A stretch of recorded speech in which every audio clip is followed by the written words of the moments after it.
When Pastor Grace Ikem Dili arrived in Ajani, she came with holy fire. A regal woman, a white robe, she lived in a stunning mansion at the edge of the town, the kind with marble floors, gold gates, and the 3 luxury cars parked like trophies. Her church, Mountain of Divine Liberation Ministry, opened in less than a week. Miracles began to happen immediately. The lame walked, dead were cleared, the barren women conceived. Grace preached with power that shook the walls. People flocked in from other towns just to attend her church. Offerings poured like rivers. She became a goddess in human form. But soon, the children started vanishing. One by one, children from different parts of Ajani started disappearing. At first, it was blamed on kidnappers, then ritualists, then the devil himself.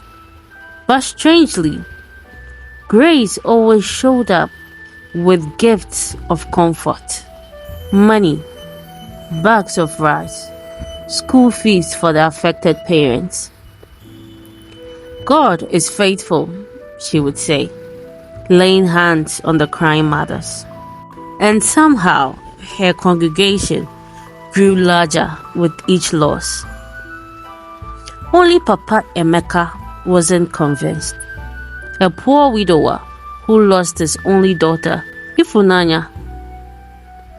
She was last seen leaving Sunday school at Grace's church. Grief turned Papa Amaka into a shadow. He stopped eating, praying, and speaking much. But at night, he would watch. He slept near the church.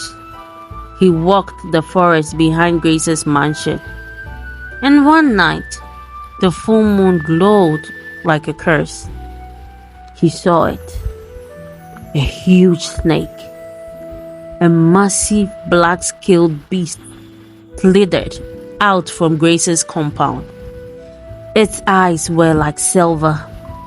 In its mouth, it dragged the lifeless body of a child, wrapped in the Sunday school uniform. It was Ifunanya. Papa Amaka almost screamed, but the snake did something worse. It quailed and swallowed the child in one go, then slithered back into the cracks in the church altar. By morning, an anonymous donation of 2 million naira was left in an offering box. Grace announced a new program to help the widows. Haunted, Amaka visited an old herbalist deep in the forest, one who once served as the town's spiritual guardian. The man told him the truth. Grace is not a woman.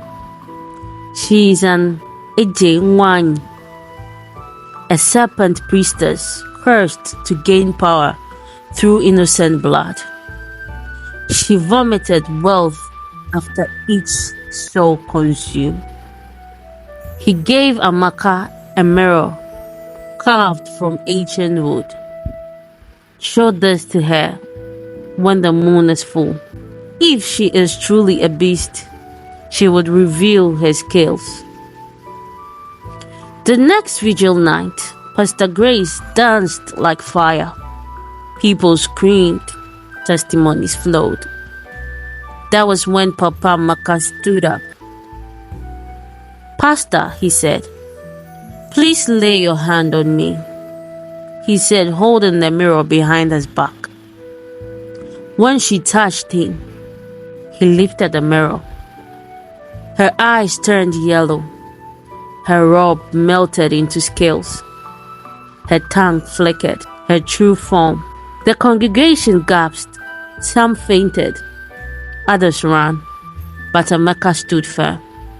She roared, bursting through the roofs and transforming into a monstrous snake, larger than anyone had ever seen.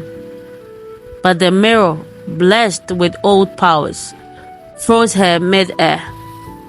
She fell and crumbled to dust, leaving only bones and glittering coins. The church was shut down. Grace's mansion was burned. Underneath her altar, they found remains, small shoes, teeth, and bones. The town wept.